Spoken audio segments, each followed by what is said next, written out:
How's it going? Sorry, Sammy. I didn't want to say the last name because I didn't want to butcher it. Is it Abusaad? It's Abusaad, yes. Oh, you said it perfect. I had it perfectly. I should have just went. Nice. I should have went with my gut. Should have went Sammy, for it. How are you doing this morning? Doing great. Thank you for having me again. Actually, I've been on this show once before. I know. I don't think I was here when you. Joel remembers everything. It was a Friday. It was a Friday. Friday, even though it's the day of the week. Joel. No, he's saying that because I said I wasn't there. But Sammy, how are you doing this morning? I mean, we've got some market volatility the past couple of weeks. What have you been watching? What have you been trading? Yeah, so the market seems like it lost the momentum that it had at the beginning of the year. So now it's not the time to really push it because there's not much follow through. But there are certain sectors that look good, such as retail looks good, like Nordstrom looks good, which I'm in. Best Buy, Canada Goose, a lot of the retail companies look good, as well as Bitcoin, which hasn't gone anywhere at all. This is what I have in the background here. Actually, I switched the chart here. Here it is. So Bitcoin, I think, is setting up to go higher, even though it hasn't gone anywhere in a while, but it's basing at the all-time high. What does that mean? It's higher, probably. So again, the general market is not great, but there are certain sectors or spots in it that one can focus on. Also, China, I think, looks pretty decent. You're like China still. I started breaking down. I got suckered into the China rally about 2 weeks ago there, and now it's not looking nearly as good here. Is there a turnaround eventually going to happen? Same. I've been waiting here for years for this China turnaround. Is it going to come here? I think so. To tell you the truth, just the honest truth, I was up like $220,000 on the China names. Oh my gosh! Yes, and I gave back almost 100 with that sell-off that you're talking about. Yeah, it sucks. But I do think the China market has bottomed. And just approaching it from a technical point of view, objectively. So I'm long the yen, which is the leveraged FXI.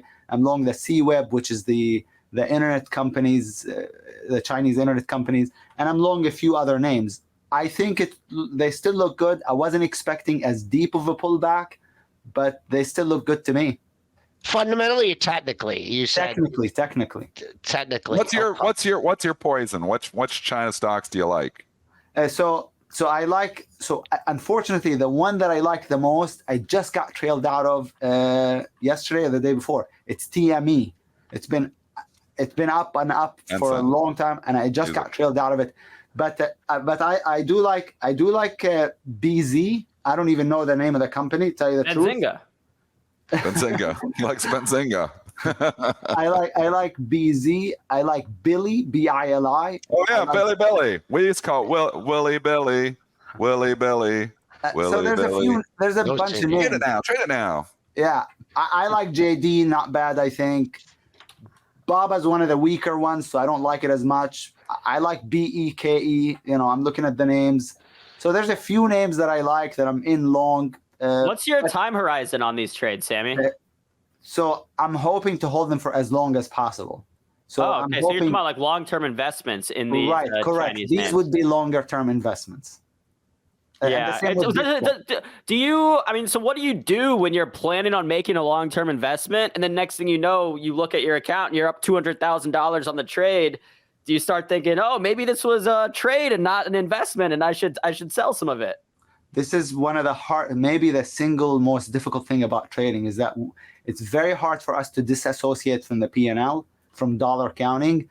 And so if you're focused on the result rather than the process, you're gonna sell prematurely. You're gonna mismanage your trades. The most important thing is to be focused on the process and doing what you need to do, irrespective of what your P&L looks like. And this is very hard because we're emotional beings. So it's a difficult thing, but the most important thing is to be detached as much as possible from the P&L and just be more focused on doing what you're supposed to do. Focused on the process basically. But nobody sells at a loss, Sammy. Nobody sells at a loss. At least on Twitter. What about Sammy? I was watching some of your videos. I know in the past, at least a couple of months ago, you were talking about small caps. How are you feeling about small caps as a whole right now? And are there any individual small cap stocks that you've been buying or trading? I've had like at certain points this year, earlier in the year, I had like over 100 different positions in my account, and that's like all long or all long, Okay. like with 1 or 2 or 3 shorts. Like right now, I just have TDOC short, 1 short, because it's a Cathy Wood stock, so I went short. I'm kidding, no, it's because it looked good. So I had a lot of small cap stocks long, but they got destroyed recently, so a lot of the positions got trailed out. I don't know if is Robinhood considered small cap, so I'm heavy in Robinhood. It looks You're long Robinhood. Yeah, it looks good to me long term. I'm in Coinbase because it's a Bitcoin stock and it looks good. But you know, I don't know. I don't really like break down my portfolio by whether it's long term. I mean, small cap, blue chip, whatever. I just do it based on the technicals. What time frames? Like, so you're looking long term. So when you are you doing obviously daily, weekly, monthlies, or tell us about your preferred method of technical analysis? Yeah, so I actually am a day and swing trader as well. So I day trade every single day and swing trade, and then I like to hold some positions long term. So my preferred method is, to tell you the truth, is just one overnight. Like I get in today and I get out the next day once the company reports earnings, because I try to get in ahead of earnings and get out once the company reports. But I like also to hold certain positions long term. So I have different time frames. Could be from, as a day trader, minutes to hours, could be days to weeks and months if it's a long term play.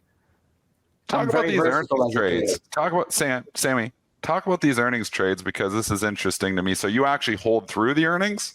Yeah. So this is something that I started to do. I've been trading for, I don't even know if I started in 2004 or 2005. So either 19 or 20 years. Sure. But this is the newest strategy that I started to do. I like new strategies. In 2017, I noticed that.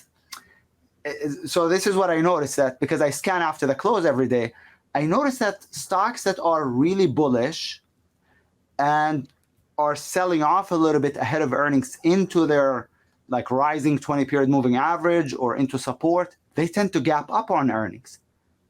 I noticed it in 2010 and I completely ignored it for 7 years because I don't like to gamble. I'm not a gambler. So I never touched it. And then in 2017, I think the first 3 months of the year, I was struggling, like I couldn't make money. And I decided to give it a shot, to like devote some time and energy to checking out the earnings strategy. And then I just, it became a strategy. It became something that I do. So I get into bullish stocks that are showing some momentary panic selling ahead of earnings, because that means the expectations amongst investors for that stock, for that bullish stock, are very low. Otherwise, they wouldn't be selling it ahead of earnings. So I like to buy weak stocks, short-term weak, but long-term bullish stocks ahead of earnings. Or vice versa, if it's a stock that's bearish, but is showing some recent bullishness, I like to go short that stock. So that's the crux of it, basically. Following the overall trend and then fading and saying that, well, this overall trend for the stock, so the odds are that the earnings maybe not that great, and then maybe the opposite where, well, there's a little bit of profit taking before the reports. But I like that strategy. I mean, that's, what I talk about is understanding the overall trends and buying dips on stocks and uptrends and selling, rips on stocks and downtrends. And you're doing it right before the earnings. Exactly. It's very interesting. Right. And it works, and it seems to, obviously you're going to have some losers in that strategy too, but it seems the winners are outnumbering the losers. For sure. In fact, every single play that I take is published, published in a newsletter, so I can't, fudge the numbers. And since 2017, if you took every single play with $25,000 per play, exactly $850,000. The plays have made $850,000. Wow! Exactly. And again, these are published. I mean, this is published results. Yeah. So that's what I do. I love that strategy because there's not much work to it that goes into it. You just download the earnings calendar, you go through the list, and you come up with a few items that you like, basically. Well, Sammy, what about, I mean, going into today's action, are there any trades or any stocks that you're looking at that you particularly like? I haven't started the work yet. So Okay, so we got to join your trading room to get those So. trades. We have that QR code on the bottom of the screen. Do you mind telling our audience real quick what they will get if they sign up to trade with Sammy, to trade with you all next week for free? Absolutely. But just one last thing. So last night I called HQY long on earnings and GTLB short on earnings. Ooh, So good notice one. HQY is up 5% and GTLB is down 1.7% as of right now. And those were sent out in a newsletter yesterday before the close. Okay, so I have an open house next week where you get my newsletter for free, basically for 5 days in a row. And you can check out the swing trading that I do, the earnings plays that I do. And you can also join me in the day trading room where I call out day trades from the open till close. So it's a kind of a double open house, and I'm really excited to be hosting it. I do it very rarely, so I'm excited to be doing it. Okay, the chat's asking the question. I got to ask the question too. One stock that this did not work on recently was Dell. Did you do Dell, and was that one a hit? Did you get a hit on Dell? So Dell was actually a longer term play. I just didn't exit timely enough. It wasn't an earnings play. Oh, okay. So you didn't do it off the earnings. No. I was in it as a longer term play, and it gapped down. Okay. But I was already in it for a while. But yes, I didn't do it as an earnings play. What about, I mean, any earnings plays this week? We have HPE, Hewlett Packard Enterprise tonight, Lululemon tomorrow, CrowdStrike. Are you doing anything there? So let's take a look. So the way I do it is I scan the day before they report, not ahead of time, because I want to see what the picture looks like right before earnings. But I can tell you this much, that HPE looks very promising. Lululemon looks slower, but it's already down a lot, so I probably would avoid it. And CrowdStrike looks like it topped out, but the trend is up. I try not to go against the trend. The only one of the three that you mentioned that looks pretty good, I think, is HPE. But like I said, I scanned just the day before they report. So today I'll be scanning for companies that will be reporting after the close today, okay, or before the open tomorrow. So that's just your gut reaction there on those. So that's, yeah. I mean, we'll see. So Lulu looks slower. CrowdStrike, I wouldn't play it long, even though it's been bullish, because I think it topped out. And then HPE is the one of the three, looks the best by far.